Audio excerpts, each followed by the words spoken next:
сіздердің рұқсаттарыңызбен бастайық. Бұл жердегі бірінші баяндамашымыз қазір дайын депті. Тараз қаласының Назарбаев зияткерлік мектептерінің мұғалімі Таштанбекова Мөлдір Нұриденқызы мен Уәлиханұлы Шыңғыс бұл кісілер маркс-хим бағалау арқылы оқушылардың есептерді талдау дағдысын қаншалықты арттыруға болады деген тақырыпта ой бөліспекші екен. Саламатсыздар ма, құрметті әріптестер, қош келдіңіздер. Бүгін біз Тараз қаласы Назарбаев зияткерлік мектебі математика пәнінің мұғалімдері Таштанбекова Мөлдір Нұриденқызы және Уәлиханұлы Шыңғыс боламыз. Біз бүгін сіздермен баяндамамыздың тақырыбы маркетинг бағалау арқылы оқушылардың есептерді талдау дағдысы қаншалықты артады тақырыбында баяндама жасамыз келіп отыр. Яғни зерттеу тақырыбымызбен нәтижемізбен бөліскіміз келіп отыр. Зерттеу тақырыбын өздеріңіз көріп тұрсыздар. Зерттеу бізде 2019 жылдың қазан айынан 2020 жылдың қаңтар айы аралығында жүргізілді. Келесі экран. Келесі ашылды ғой, келесі. Тақырыпты таңдау себебіміз неліктен талдау дағдысы? Біріншіден, күнделікті біздің сабақ барысында кездесіп жүрген қиыншылықтарымыз, яғни оқушылар есепке талдау жасауда қиыншылықтары, және де екіншіден, сыртқы жиынтық бағалау нәтижелері, сыртқы жиынтық бағалау жұмысын тексеретін орталықтың, яғни педагогикалық өлшеулер орталығының отчеты есебіне байланысты біз оқушылардың талдау дағдысын дамыту қажеттілігін түсіндік. Соған байланысты оны зерттеу құралы ретінде маркетинг схем бағалау құралын алдық. Неге маркетинг схем? Жалпы маркетинг схем дегеніміз не? Критериалды бағалау жүйесіндегі тапсырманы бағалауда қолданылатын балл қою кестесі осы маркетинг схем болып табылады. Неліктен маркетинг схем деп айтатын болсақ, біріншіден есептің барлық қадамын талдауға, білімнің тұтастығын қалыптастыруға ықпал етеді. Екіншіден, оқушыларда өзін-өзі бағалау, талдау дағдысын дамытады деп күтілді. Яғни келесі әдебиеттер қолданылды және зерттеу барысы бұл оған особо тоқталмай қойын, яғни қай уақыт, қай кезең, қай уақытта өтті деген мағлұматтар бұл сіздерге. Келесі айта кететін нәрсе ол біздің зерттеу кезеңдеріміз. Зерттеу біз 3 циклда жүргізілдік. 4 сыныпта 3 циклда жүргізілдік. Сыныптар бізде 12-ші сыныптар және 10-ші, 11-ші сыныптар болды. Бұл бізде сыртқы жиынтық бағалау жұмысын тапсыратын емтихан тапсырушы сыныптар болып табылады. Бірінші кезеңде, бірінші циклда не жасадық? Біріншіден, оқушыларға сыртқы емтихан жұмысы спецификациясы және оқушыларды бағалау ережесі түсіндірілді. Яғни бағалау ережесі мынау төмендегідей көрініп тұр. Жалпы маркетинг схема деп отқан нәрсе кейбір біздің ұстаздарымызға таныс емес болып қалуы мүмкін, бірақ ол дескриптор сөзімен де тоже өте мәндес. Сондықтан мынау бағалау жүйесіндегі М бағасы, метод А бағасы, Б бағасы балдар жүйеде қандай не үшін қойылатындығы біз бірінші циклда оқушыларға осыны түсіндірумен жұмыс жасадық. Және де сонымен қатар оқушыларға алдыңғы жылдардағы сыртқы жиынтық бағалау жұмысының тапсырмаларын оқушыларға шығаруға беріп, сол жұмыстарды марксхема арқылы бағалауды ұсындық. Сонымен қатар бізде Астанадан келетін мынандай бағалау жауап үлгілерінің қай деңгейдегі жұмыс қаншалықты максимально бағаланды, қай деңгейге не үшін қандай баға жоғалтқандығы оқушы жұмысына пікірмен бірге осы мағлұматтармен таныстырумен айналыстық. Келесі, әрбір циклдан кейін біз сауалнама жүргізіп отырдық. Мынау АВС Е деңгейдегі жауап үлгілері және оларға оқушы жұмысына пікір. Сауалнама жүргіздік. Сауалнама бізде біреумен таныстырып отырып, бір оқушының жұмысымен, яғни сауалнама бойынша біз оқушылардан не байқадық? Сауалнама нәтижесі бойынша оқушылар осындай бағалау жүйесін қолданудың тиімділігін, танысқандығының өзіне пайдалы әкелгендігін айтады. Яғни өзімді тексеру арқылы өзімді жетілдіре түсемін деп. Болашақта өзімді анализ жасауға, өзіме баға беруге көмектесті дейді. Сонымен қатар осы үлгі арқылы бізден не күтетін және есепті қалай рәсімдеу керек екендігін түсіндім дейді. Яғни өз жоспарымыз бойынша біз сауалнама нәтижесі арқылы біз келесі сабақтарда марксхема арқылы өз жұмысыңды, сыныптасының жұмысын бағала. Берілген жұмыста оқушының әдісі аралықта есептеулері дәлелдеу дұрыс па деген тапсырмаларды қолдандық. Ол тапсырмалар, яғни біздің екінші циклымызда қолданылған тапсырмалар келесідей болды. Яғни өзін бағалауға, сыныптасын бағалауға және мынау дұрыс па деп отқан тапсырма марксхема арқылы бағалау жұмысын жүргізді. Мынау алдыларыңызға көрсетіп тұрған А оқушысы мен Б оқушысының жұмысы көрініп тұр сіздерге қалай бағалағандығы жөнінде. Ал келесі біздің үшінші кезеңіміз, үшінші цикл. Ол оқушылардың өздеріне топтық жұмыс ұйымдастырып, топ-топқа бөліп, оқушыларға тапсырма бердік. Тапсырманы өздері шығарады. Сол тапсырмаға марк схема құрады. Сөйтіп топтар бірін-бірі бағалау жұмысын жасау жұмысын жүргізді. Осы тапсырма арқылы марк схема бағалауы арқылы есепті талдау дағдысы бақыланды. Топтық жұмыс сабақтың сәтті өткен кезеңі болды. Өйткені осы іс-әрекетте оқушылардың оқушыларының талдау дағдысының анағұрлым артқандығы оқушылардың сөйлеу, анализ жасау, қорытынды ойларынан көрінді. Енді бізде мынандай жағдай болды. Зерттеу біз 1.90-да бітіреміз деп жоспарлаған зерттеуіміз 3-ші циклы 1.90 ішінде бітпей қалды. Сөйттік та 3-ші тоқсанның 1-2 аптасында 3-ші циклды аяқтадық. Сондықтан біз 2-ші тоқсанның нәтижелерін, зерттеу нәтижелілігін өлшеу мақсатында 1-ші және 2-ші тоқсанның жиынтық бағалау нәтижелерін салыстырдық. Әр сыныптың және 1-ші тоқсан, 2-ші тоқсан бағалары. Және АБС бақылаудағы 3 оқушылардың әр сынып бойынша өсу, өзгеру динамикасын салыстырдық. Ал 3-ші циклдың нәтижесін, ол бізде 90-дық нәтиже шықпағандықтан БЖБ нәтижесі бойынша салыстыру жүргіздік. Енді зерттеу сұрағымызға қайтып оралатын болсақ, ол бізде қаншалықты артады деген сұрақ еді бізде. Зерттеу біздің мақсатымыз талдау дағдысының қаншалықты артатындығын анықтау. Зерттеу нәтижесін өлшеу үшін біз сандық мәліметтерге жүгіндік, жаңа көрсеттік 1-ші, 2-ші, 93 жаңағы БЖБ бағалары деп жатқан сияқты. Бірақ осы нәтижелерден гөрі осы нәтижелердің өзіне біз графиктерден, проценттерден оқушылардың оң өзгеріс көрсетіп отқанын көріп отырмыз. Бірақ біз оқушыларда талдау дағдысының артқанының шынайы көрсеткішіне өзіміздің бақылауымызды және оқушылардың кері байланысын жатқызамыз. Қорытындылай келетін болсақ, оқушыларға өз жұмысына мұғалім көзімен, тексеруші көзімен қарауды үйрету тәжірибеміз сәтті жүзеге асты деп санаймыз. Өз тәжірибемізді біз әдістемелік бірлестік мұғалімдер арасында қорғағанда, ұсыныс білдіргенде бізге келесідей сұрақтар қойылды.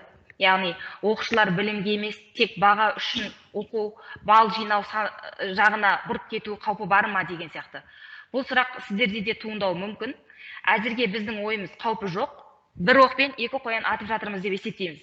Біріншіден ол емтихан нәтижесі, яғни 10-шы сыныпта, 12-ші сыныпта емтихан тапсырады. Екіншіден ол талдау дағдысы дамып жатыр. Сол себепті келесі зерттеуімізді осы сұрақ аясында жүргізуді жоспарлап отырмыз. Назарларыңызға рахмет. Егер сұрақтарыңыз болса, келесі номерлерге почтаға жазсаңыздар болады. Рахмет Мөлдір Нұрденқызы, өте қызықты ақпарат. Менде де бірер сұрақтар бар, сондықтан қазір чатқа жазып жатырмыз деп ойлаймын. Барлық қатысушылар, тыңдаушылар, сұрақтарыңызды чатқа жаза беріңіздер. Өйткені Мөлдір Нұрденова қазір сұрақ-жауап кезінде сол сұрақтарға жауапты бірден беретіндей мүмкіндік алу керек болады. Келесі баяндамашымызды хабарлайық. Бұл жерде Әлихан Бөкейханов атындағы Балқаш қаласының номер 15-ші мектеп-лицей математика пәні мұғалімі Мағаждарова Әсия Имантаевна кейс технологиясының математика сабағында қолданысы мен тиімділігі туралы өз зерттеуімен бөліспекші екен. Баяндамашымыз дайын болса. Саламатсыздар ма, құрметті әріптестер. Мен Мағаждарова Әсия Имантаевна, Қарағанды облысы білім басқармасының Балқаш қаласы білім бөлімінің Әлихан Бөкейханов атындағы номер 15-ші мектеп-лицейінің математика пәні мұғалімі. Сіздер назарларыңызға кейс технологиясының математика сабақтарының қолданысы мен тиімділігі атты зерттеу жұмысымды ұсынуға рұқсат етіңіздер. Білім беру жүйесінің инновациялық технологиялармен жабдықтанып, білім берудің халықаралық талаптарын меңгерудің маңызы айрықша. Сол себепті математика пәні оқытушыларының қойылатын талап өте жоғары. Яғни біздің алға қойған мақсатымыз өзіндік ой тұжырымы мен көзқарасы бар, өз пікірін ашық айта алатын, ақпараттық ағымдардан хабары бар, математикадан алған білімдерін қолдана білетін оқушыларды дайындау. Оқушы бойындағы қабілеттерді ашып жетілдіру, оқытудың әдіс тәсілдерін үнемі жаңартып отыру және технологияларды тиімді қолдану бұл ұстаздың басты міндеті. Жалпы кейс сөзі ағылшын тілінен аударғанда жағдай оқиға деген мағынаны білдіреді екен. Осы технологияны тәжірибеме енгізу барысында мен көптеген әдебиеттерді, зерттеу жұмыстарды оқыған болатын. Солардың ішінде Барс, Кирстенсен, Хансен, преподавание и метод конкретных ситуаций мен Абрасиловтың оқыту үрдісіндегі оқу кейсін пайдалану тиімділігі атты еңбектерін басшылыққа алып жұмыс жасап жатырмын. Жалпы кейс технологиясын тәжірибеме енгізуде қазіргі таңда зерттеу жұмыстарын жаңартылған білім беру бағдарламасы аясында математика пәні бойынша 6 сынып оқушыларының функционалдық сауаттылығын арттыруда кейс технологиясы қалай әсер етеді деген сұрақ төңірегінде жұмыс жүргізіп жатырмын. Жалпы кейс технологиясының негізгі мақсаты бұл жаңа қасиеттер мен іскерліктерді қалыптастыру, проблемалар талдау, ақпаратпен жұмыс жасауды үйрету. Ал кейс технологиясының негізгі ерекшеліктері болып, практикалық жағдайларды зерттеу, болған жағдайларды баяндау, мәселемен танысып, оларды шешу жолын іздеу болып табылады. Жалпы кейс технологиясы бұл функционалдық сауаттылықты қалыптастыратын бірден-бір құрал. Бұл әдіс оқытушының креативті ойлауын дамытып, сабақтың мазмұнын ерекше құруға, шығармашылық мүмкіндігін кеңейтуге жағдай жасайды. Кейспен жұмыс жүргізудің алгоритмі бар, ол бірнеше қадамнан тұрады. Яғни бірінші қадам бұл оқушыларға болған жағдайды толық мәлімдейтін мәтін ұсынылады. Екінші қадамда оқушылар жағдаймен танысады, оны өз бетінше талдайды және оны шешудің бірінші жолын табады. Әр топ өзінің шығарған шешімдерін басқа топтың алдында дәлелдейді. Ең соңғы қадам бұл әр топ өз ойларын ортаға салып, сонда тапсырманы қорытындылайды. Жалпы осы кейс технологиясы мен өз тәжірибеммен былтырғы оқу жылынан, яғни 2019-20 оқу жылынан бастап енгізген болатын. Яғни кейс технологиясы арқылы берілген есептерді, жағдаятқа берілген есептерді сабақтың кез келген уақытында, кез келген бөлігінде енгізуге болады. Мен жеке өзім сабақтың басы менен ортасына енгізген қолайлы деп есептеймін. Яғни бұл есептерді бұл кейс технологиясы арқылы берілген тапсырмаларды сабаққа енгізуді әртүрлі әдіс тәсілдермен ендіремін. Яғни бұл мысалы миға шабуыл, жигсау әдісі, Т-карта сияқты. Бұл Т-карта сияқты әдіс тәсілдер. Осы әдіс тәсілдерді қолдану барысында оқушылардың бойында жағдаятқа байланысты бар білген ауызша, жазбаша ой салу, топ ішінде талқылап әртүрлі жұмыс жасауды, сонымен қатар ақпараттың арасындағы балансты жинақтау мен тұжырымдау дағдылары қалыптасады. Бұл жұмысты биылғы оқу жылында мен онлайн форматта да платформада жүргізіп отырмын. Яғни осы жерде оқушыларды топқа, жұпқа, үштікке бөлу әдістері арқылы оқушылардың бойынан пікірлермен бөлісу, қорытынды жасау, сонымен қатар салыстыру, талдау, болжау дағдыларын дамығанын көріп отырмын. Сонымен қатар келесі мынандай үлкен сұрақ. Яғни кейс қалай жасалады? Кейсті құру барысында мен басшылыққа төмендегі 3 сұрақты алып отырмын. Яғни кейс кімге және не үшін жасалады? Оқушы кейс шығару барысында не үйренуі мүмкін? Соңғы сұрақ, бұл нәтижесінде қандай өмірлік сабақ ала алады? Сіздердің назарларыңызға мына сол жақта мен өзім дайындаған бірнеше кейсті ұсынып отырмын. Бұл жерде алгоритмде айтылғандай оқушыларға жағдай бойынша, яғни жағдаят бойынша толық мәтін беріледі. Сол мәтін бойынша олар мәтінмен танысып, жаңағы есепті шығарудың бірнеше жолын шығарады. Соның ішінен ең тиімдісін таңдап, ортаға салып, ойларын дәлелдейтін болады. Осы кейс технологиясының тәжірибесімен бөлісу мақсатында мен қалалық деңгейде, мектепшілік деңгейде өз әріптестеріме, ата-аналарға бірнеше шеберлік сағаттарын, семинарларды өткізген болатын. Сол нәтижесінде, осы жүргізілген жұмыстар нәтижесінде мынандай свод талдау ұсынбақшымын. Яғни осы кейс технологиясының әлді жақтары ретінде мен оқушылардың қызығушылығын артуын, сонымен қатар білім сапасының көтерілуі, ата-анамен ынтымақтастықтың қалыптасуын айта аламын. Ал енді әлсіз жағдайына, жаңағы оқушылардың зерттеу жұмысына үнемі 100% қамтылмай қалуы бұл әлсіз жаққа жатады деп ойлаймын. Сонымен қатар бұл технологияның мүмкіндіктері ретінде сабақ процесінде кейс технологиясын ендіру мақсатында жаңа әдіс тәсілдерді кеңінен тәжірибеге енгізу және есептерді шығару барысында, жағдаятқа байланысты есептерді шығару барысында оқушылардың сауаттылығын артуын айта аламын. Сонымен қатар қауіп-қатер ретінде мен оқушылардың есептер шығару барысындағы жұмыс бағытын басқа арнаға бұрып әкетуін және есептер шешу барысында кейбір оқушылардың ішкі уәжінің төмен болып кетуін айта аламын. Жалпы қорыта айтқан кезде бұл технологияны сабаққа тиімді қолданысқа енгізсеңіздер, баланың танымдық белсенділігін арттыруға, өз бетінше білім алуға, шығармашылығын қалыптастыруға ықпал етуге болады. Сонымен қатар, оқушылар оқудың қызықты, жеңіл өтетіндігін, ұжымда бірлесіп жұмыс жасауға үйренгендігін баяндайды. Ең соңында сол сөзімді қорытындылайын, яғни болашақта өз орнын таба алатын ұрпақты бүгіннен бастап дайындайық. Назарларыңызға көптен көп рахмет. Рахмет сізге. Әсел Монтаяна, сұрақтарыңыз болса чатқа жазуды ұмытпаңыздар. Көп рахмет. Келесі баяндамашы Смағұл атындағы Алматы облыстық мамандандырылған дарынды балаларға арналған физико-математикалық мектеп-интернат математика пәнінің мұғалімі Әділбекова Маржан және математика ғылымдарының кандидаты доцент Мұстафаев Абдықадир Пірмағайыпұлы даярлаған математикадан сабақ мақсатына бейімдеп тапсырмалар құрылымдау атты баяндамасымен таныстырмақшы екен. Сәлеметсіздер ме әріптестер? Мен Әділбекова Маржан Жарылқасынқызы. Тақырыбым математикадан сабақ мақсатына бейімдеп тапсырмалар құрылымдау. Қазіргі кезеңде ғылым мен техниканың, электрониканың даму қарқыны жеткіншек ұрпақтарымызға білім беру мазмұнын жаңарту аясында сапалы білім беруге, өмірде кездесетін ситуациялық есептерді шеше білуіне, сыни тұрғыдан ойлау арқылы шығармашылық ізденісіне, қабілет қарымдары мен мүмкіндіктерін саралай білуге дағдыландыруды талап етеді. Яғни, біздің бұрынғы үйреніп қалған әдістен, пассивті әдістен оқушымыз білім жүйесіндегі белсенді субъектісіне айналады.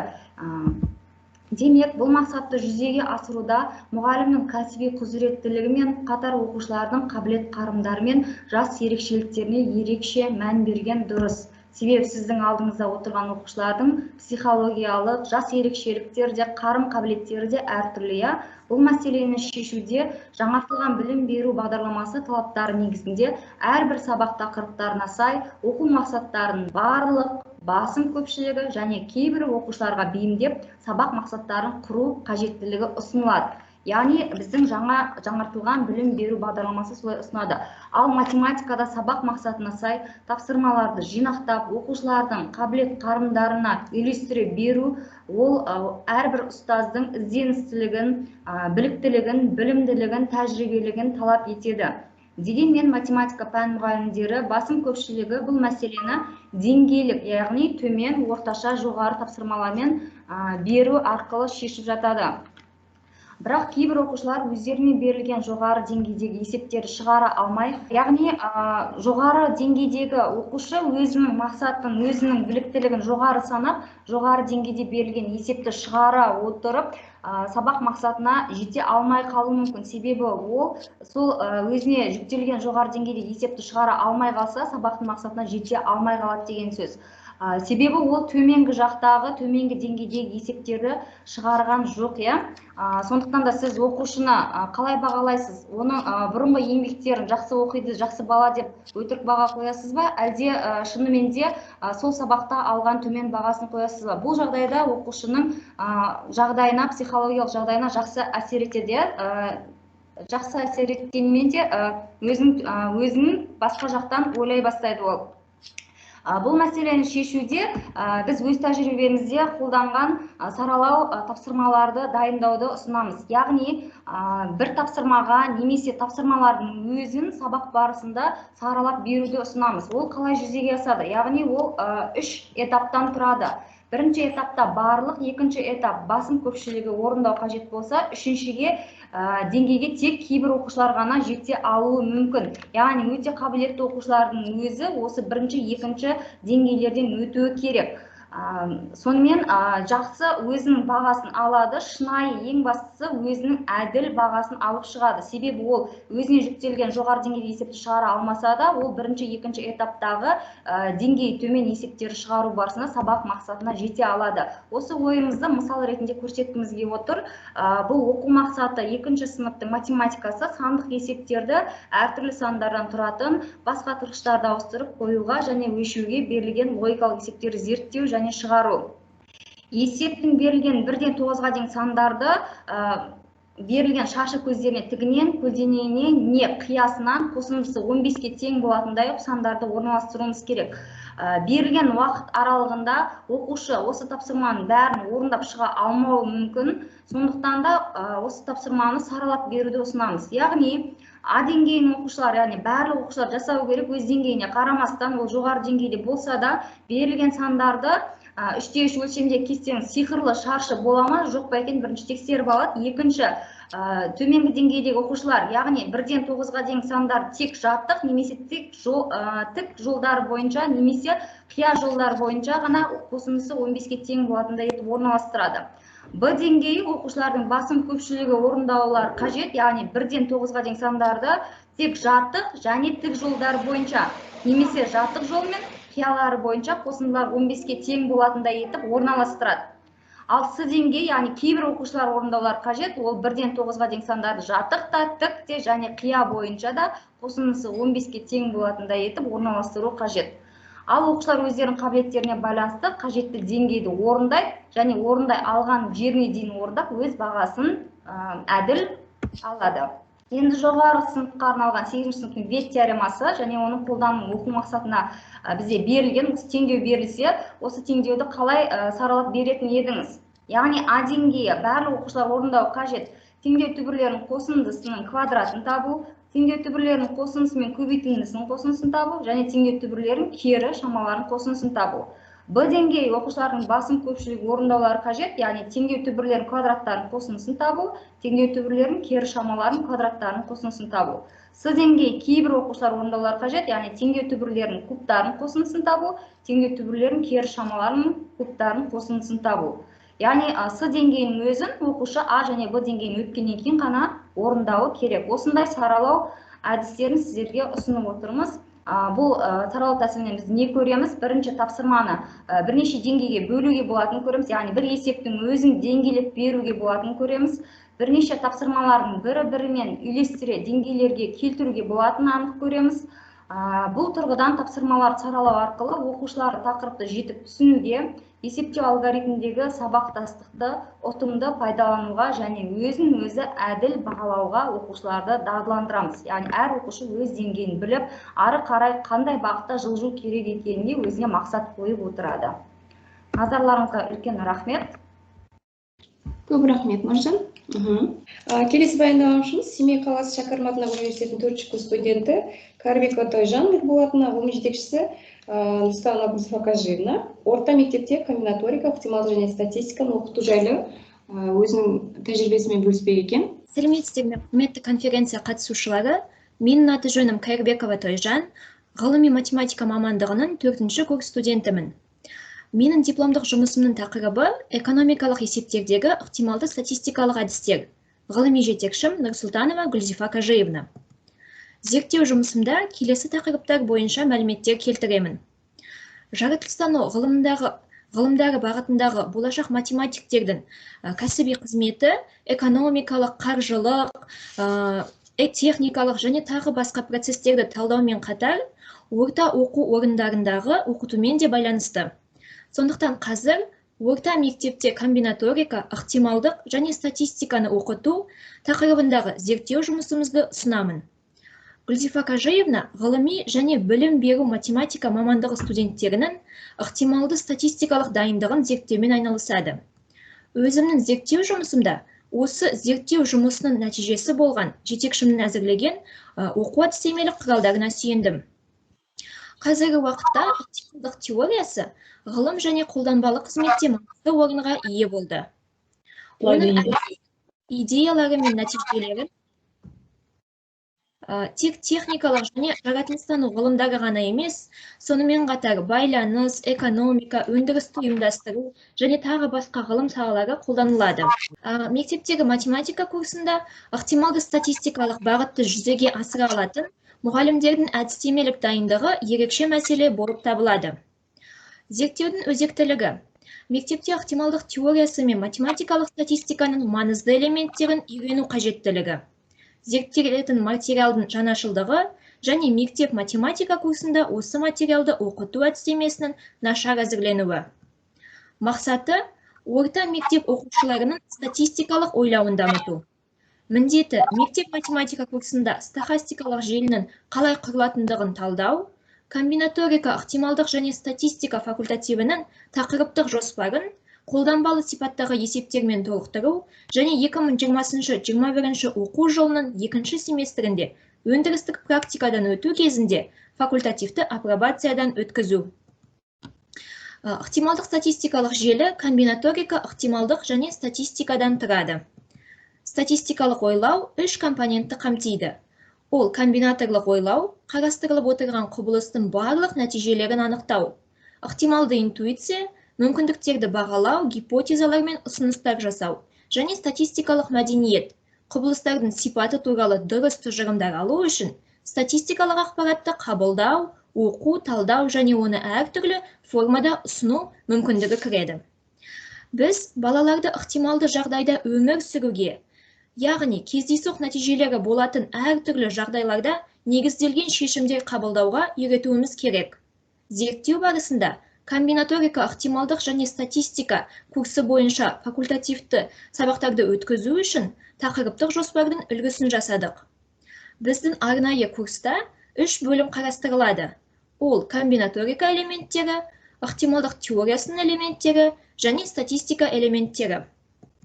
Осы тақырыптар бойынша келесі материалдар әзірленді.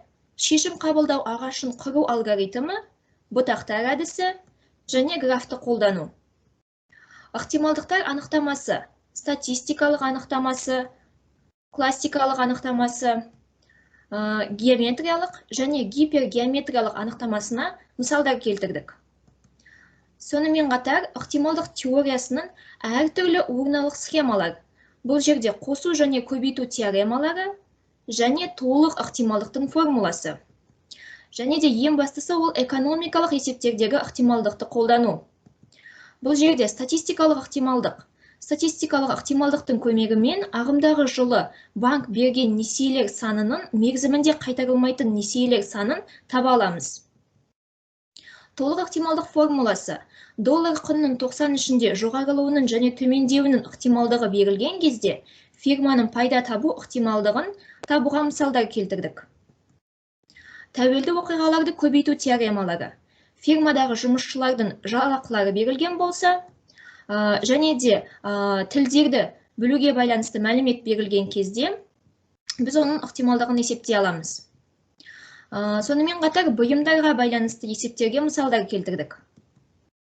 Кездейсоқ шама туралы есеп берілген мәліметтерге сүйене отырып, саудагер капиталының таралу қатарын және математикалық күтімін табуға байланысты мысалдар.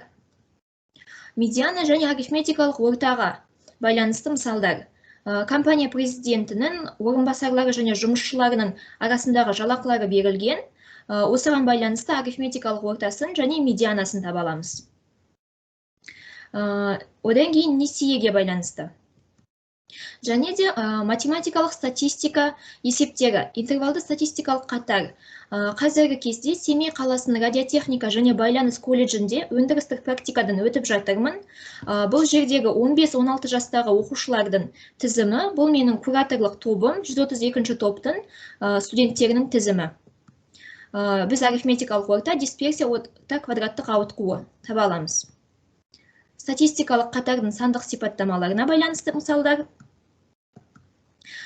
Жалпы факультативті оқу нәтижесінде оқушылар күрделі емес комбинаторлық есептерді шешу кезінде талдау жүргізе білу, нәтижелердің ағаштарын салу, ықтималдық теориясының негізгі формулаларын қолдана отырып, ықтималдықты табуды үйренеді.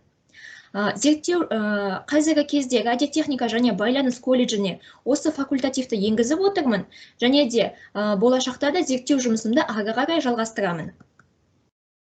Назарларыңызға рахмет. Рахмет Өзім. Рахмет сізге. Жақсы, енді біздің 4 баяндамашысы ойларымен бөлісті. Мұғалімдердің баяндама тыңдаушылардың көптеген сұрақтары бар деп ойлаймыз. Егер баяндамашылар чатқа қараған болса, бірнеше сұрақтар болар екен, сондықтан резюмировать етсеңіздер, егер сұрақ болған болса, ашық сұрақ болса, жауап берсеңіздер. Сұрақ қойылған болатын, Маркс схемасының қазіргі бағалау жүйесінен немен ерекшеленеді? қазіргі бағалау жүйесінен немен ерекшеленеді деп тұр, иә. Қазіргі бағалау жүйесінде, критериалды бағалау жүйесінде тура осындай сіздер соч деген жазып жатсыздар, БЖБ, ТЖБ дегенде, иә, мұғалімдер, мектеп мұғалімдері. И соны бағалап жатырсыздар. Біздің оны бағалауда не істейсіздер? Мұғалімдер өздері жүргізеді, ал оқушылар соның қай балының не үшін қойылатындығын білмейді көбісі. Сондықтан біз бұл зерттеуді қалай жасадық? Оқушыларға сол әрбір балдың М1, А1 деген қалай қойылатындығын түсіндіріп барып өздеріне бағалау жасатып үйреттік. Яғни, мысалға, сіз бір есепті бердіңіз, ол каким-то образом шығарды, и результат дұрыс жауап. И сіз оны қалай бағалайсыз? М1, А1, Б1 деп отқан сияқты балдар қойылады, дұрыс па? 4 балдық жүйе болса, сондай бағалы қойылады. Яғни, М1 деген зам метод қойылады, А1 деген за ответ, answer, Б деген тәуелсіз баға, FT деп отқан следуя за своей ошибкой деп отқан сияқты балдар қойылады. Сол не үшін қойылады? Соның бәрін оқушыға жете түсіндірдік. Яғни, бұл жерде тағы бір айта кететін нәрсе, М0 болып тұрса, А1 болса, ол итоговый ответ 0 деп бағаланады, оқушыда бағаланады. Вот соны оқушылар түсінбейді. Неге мен жауабым дұрыс қой, неге маған бір бал жоқ деген сияқты, иә. Сол кезде айтасыз, оқушыға айтамыз, что сіздің таңдаған әдісіңіз дұрыс емес. Яғни, мысалға, мен сіздің мынау есепті Крамер әдісімен шығарыңыз деп тұрмын, сіз маған ол әдіспен шығарып тұрған жоқсыз, есептің талабына сәйкес дұрыс әдіс таңдалмады. Әдіске дұрыс таңдалмағандықтан М0 болып тұр, ответ, соответственно, А0 болады деп отқан сияқты. Яғни, каждый этап бағалау не үшін қойылатындығын оқушылар жете түсінеді. Соны түсіне отырып, өзде сондай бағалау жасай алса жұмысына, сыныптастарын бағалау жұмысын жасап үйренді. Және өздері есепке сондай бағалау марк схемасын құрып үйренді. Тағы айта кететін нәрсе, dependent деген тұр ғой. Мен анау презентациям көрсеткен кезде схемада нақты ұзақ тоқталмай кеттім ғой деймін. Сол жерде dependent деген тұрды, ол жерде айтылған следуя за своей ошибкой. Яғни ол есептеу барысында технический сандардан есептеуден қате кетіп қалуы мүмкін бір моментте. Но ол метод, әдіс и сол этаптың бәрін оқушылар үйренеді. Жаңағы айта кеткен, жаңағы сіздің айтқан нәрсеңізге қосымша ретінде бізде мына тәжірибемізбен бөлісу кезінде мына жалпы білім беретін мектептерге тоже жаңағы сіз айтқандай МБА, яғни марк схема бойынша қандай бағалау жүйесі бар, қандай элементтер бар, солармен таныстырған боламыз. Сондықтан, наверное, бір шешім ретінде қызыққан адамдар болса, мүмкін баяндамашы бізге ссылкасын жіберер, ол көбінесе енді ағылшын тіліндегі ресурстар болса дағы мұғалімдеріміз, әріптестеріміз танысып өздеріне керегін ала жатар. Содан кейін мына жерде бір сұрақ бар екен, оған жауап бермей кетті ғой деймін. Бұған баяндаушымыз Тойжан жауап берер. Тойжан сізге немен жазды? Енгізілген факультативпен қалай танысуымызға болады дейді. Сол жайында айта кетсеңіз. Бұл жерде бізде кураторының екі пособиесі бар, орыс тілінде де, қазақ тілінде де. Одан кейін тағы да қосымша енгізген жұмысы экономикадағы ықтималдыққа байланысты. Одан кейін жерде екінші сұрақ ОБТ-ға байланысты.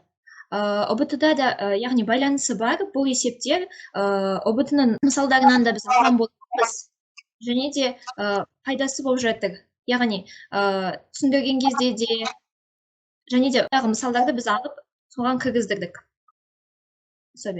Тойжан, сізге қосымша мынандай сұрақ бар екен. Сіз баяндамаңызда орта мектепте сіздің ықтималдық және математикалық статистика оқыту жөнінде нақты ұсыныстар беріп жатырсыз ба дейді. Әдістемесі бойынша сұрақ, ондай ойыңыз бар ма дейді.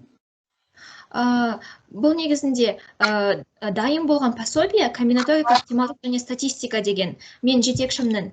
Енді мен соған тағы да қосымша материалдар қосып отырмын. Ол экономикадағы ықтималдыққа байланысты есептерді. Жақсы, чатта басқа сұрақ көрінбейді. Жақсы, көп рахмет. Сау отырыңыздар.